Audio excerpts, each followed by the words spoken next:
Hello, everybody, and welcome to another improv story. I'm finally doing another one. Twitch has been going mad. We now have 3 in the queue, I think. And we're going to start with the first one, because that's always fair. It comes from Rogu. And the prompt is, tell me about the time a mountain discovered it was a pebble all along. This is going to be a difficult one. We could go the parable route, but I don't really know how those go as a kind of narrative device. We're probably going to have to personify the mountain in some way, and then it's going to have to discover a bigger mountain. And then I guess we decide, are we going to make it a story about it's not the size that matters, it's what you do with it, or how to handle disappointment? Maybe, because are you gonna be disappointed to find out you're a pebble? You are, right? Then you find anyway. We are gonna try and do an improv story based around this prompt. So let's do that now.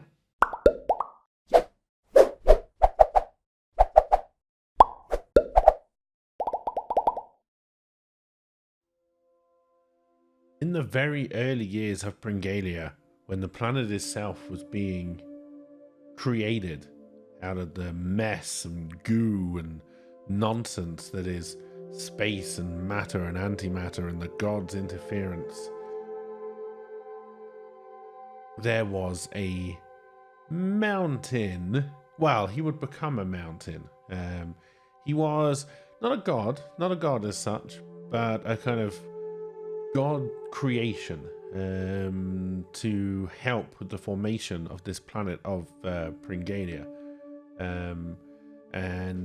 He was told by the gods that he was the biggest, the most important of all of the beings. I want to call them Geodudes, but Pokemon would sue. But something along that line, you know, rock people, rock men, rockers. Fine, we're going to call them rockers. He was the biggest of the rockers, and he was, for all intents and purposes, a great big fucking mountain.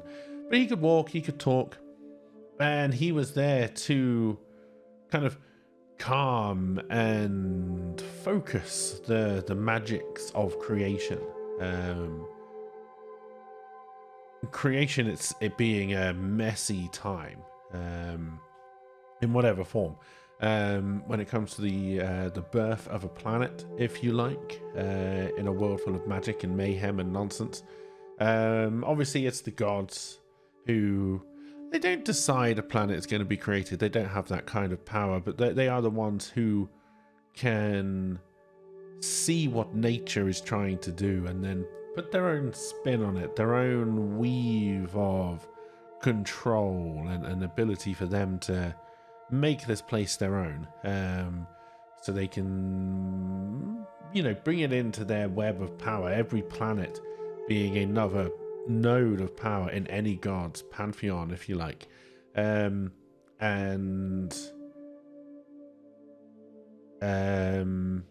this rocker, getting back to the main point of the story, whose name is C64, has been fed this line that he is the biggest and the best and the most important of the rockers on this planet. Now, he was only on one continent of this forming planet, and he has no idea of knowing what is going on outside of his own little area.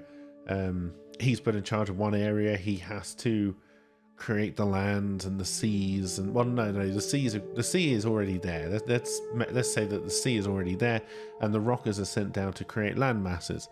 And he was told he had to create his landmass. He can have a little bit of creativity with it, but he's only got the power to do a certain amount of size. You don't do too many areas that look like penises. All the kind of stuff you would expect from a child, which is what the rockers are, really. They're young beings forced into this very powerful aspect of creation when it comes to the planetary scale. Anyway.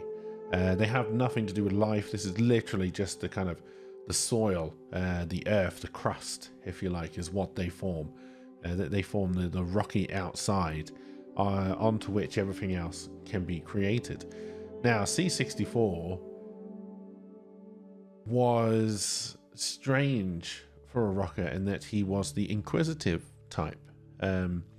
So mostly you're given your function, you do your function.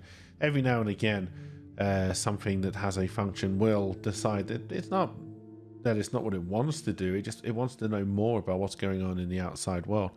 But this guy, this all powerful rocker, gets into his mind that why does he have to be this conduit of power, if you like, for the gods, when the power is his? The gods just tell him what he can do. The power is his. He has the power to create the surface of the world in whatever way he wants to do it. But he's also aware this isn't the first time he's been used. You reuse these people on different planets, as and when rockers are needed to create planetary surfaces out of the mess of planetary creation. But he's seen, again, because of his inquisitive nature, he's seen what has become of his land masses in the past. You know, once greenery is laid on top, and life and the mess that is life is just something he doesn't understand. And the mess of the gods and how they like life and how they like to interfere with all this life. He never understood it, and he still doesn't understand it. And he's got it into his head this time that rather than being a pawn of the gods, a tool that they use to do something that they need to be done, why can't he create this landmass? Why can't this be his? Why can't he be the ruler of this new landmass? Why does there need to be life? He is alive, and he can live just on the barren landscape that would be a rocky plain. So it gets into his mind that he wants to take the planet over. But he's well aware of the fact that in order to do this, he would need to get all the other rockers on board. Now, believing he is the biggest and baddest, because that's what he's been told all his life. He is the biggest and the baddest. He's the best. Believing this to be the case, he believes there will be no problem in either convincing the other rockers to join his side or just overpowering them and taking control that way. He has no doubts in his mind that he can do whatever he wants because he's always been allowed to, even if it was within a kind of fenced off area. Now he just wants to break out of the fence, and he has no reason to believe he can't do this. So he waits. Normally the guards, they're kind of hanging over the top there. They're watching what's going on, but you know, they're busy people. They're all over the place. They got lots of things to do, lots of business, lots of schemes. So he waits for a quiet period where the gods aren't there watching what's being done, and he goes for a wander. He walks across the seas to go onto the landmass of another rocker. And this rocker is tiny compared to him. Really, really small, nervous. Looks like it's the first time out. Turns out his name is C128. So fairly new. This is his first time out doing this planetary kind of stuff. And C64, using both kind of raw presence and power and a big booming voice, convinces this younger rocker to join his side. Doesn't really feel like he's got a choice. And this continues for 6 other rockers. He manages to get 6 other rockers on board. And he's learnt from through various means that there's one left. There's one rocker on this planet left for him to convince. And then they can try and throw the shackles of the gods off and call this planet their own. So he wanders across and he takes his small army with him, his small army of rockers, and he comes across what he believes is a massive sculpture, if you like. So it looks like a rocker, but it's humongous. It's 10 times the size of C64 in every dimension, and he assumes that a rocker has just used all of the kind of landmass power he's been given for this particular job to create a huge statue of himself. And C64 wonders why he never thought to do this himself. He would like to see a huge erection of himself somewhere.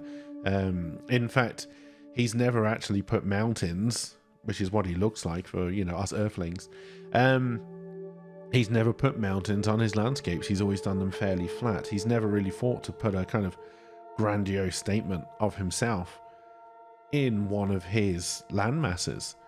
But he is then amazed when this voice, deep booming voice, comes out of nowhere and asks, what the hell is he doing with all the other rockers? Why isn't he on his landmass? And he's frantically looking around to see if he can find the source of this voice, where this rocker is, the rocker he knows who is there.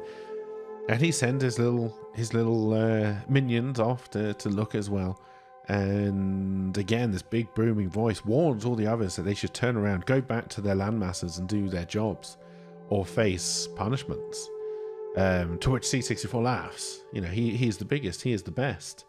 No one can punish him, he will just beat them.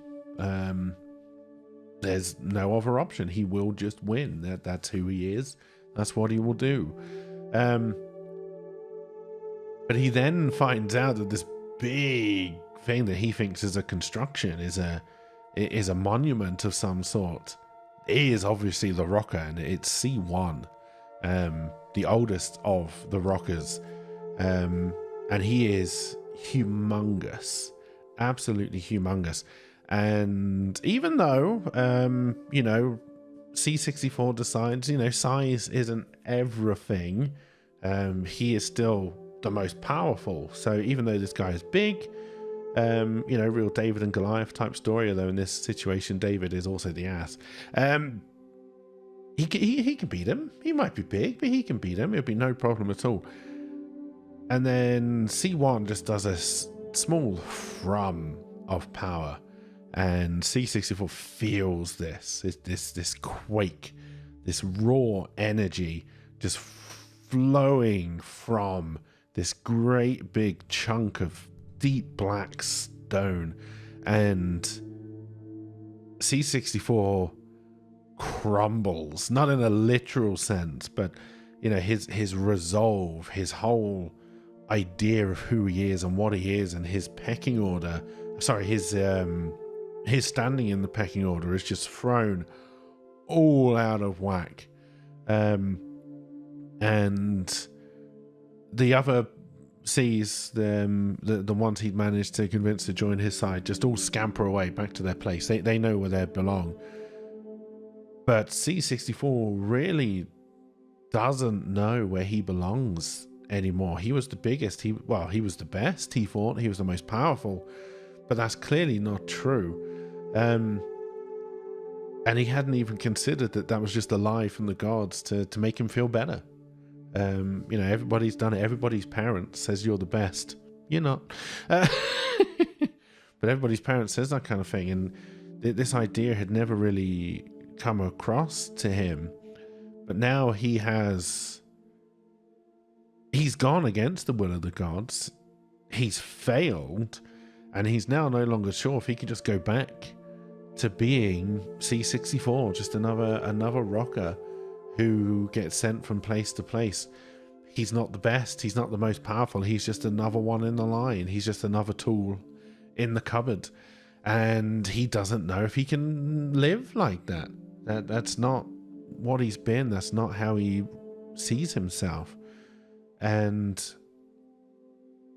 he decides that he really can't live like that anymore. And this kind of anger, this rage, this impotent rage against his parents, against the machine, against everything he's been told that's been a lie, is just starting to boil up inside him. And C1, who is huge, who is powerful, sees what is happening. And there's a crack of fear on C1. And C64 sees this.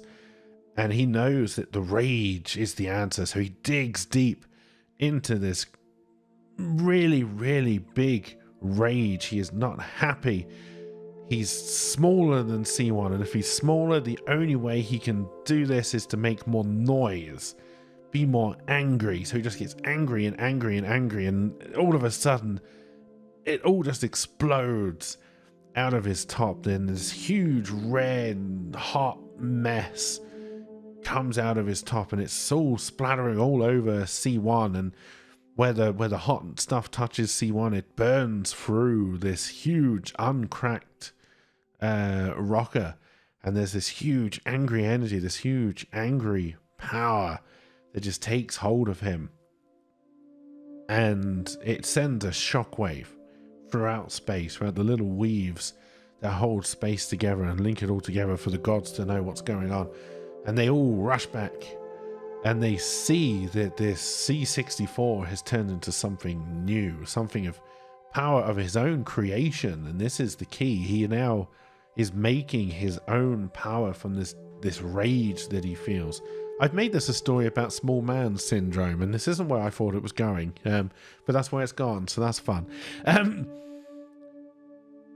And he decides to, because he can't be happy with who he is, he just constantly spews out this toxic mess of rage and nonsense and horribility. Horribility, is that even a word? Horrendous attitudes and esport gamers, and you know the type, that the assholes. He becomes the world's first asshole, just toxic. And the gods, they try to fight him, but they can't. They cannot control this independent C64 anymore. And they watch in horror as this small, impotent man destroys the other rockers on the planet, including C1. The huge, perfect C1 is destroyed under this horrendous mess of toxicity. And there's nothing they can do about it, because, wow, this story's gone from small man syndrome to just how toxic assholes tend to win, and they really shouldn't.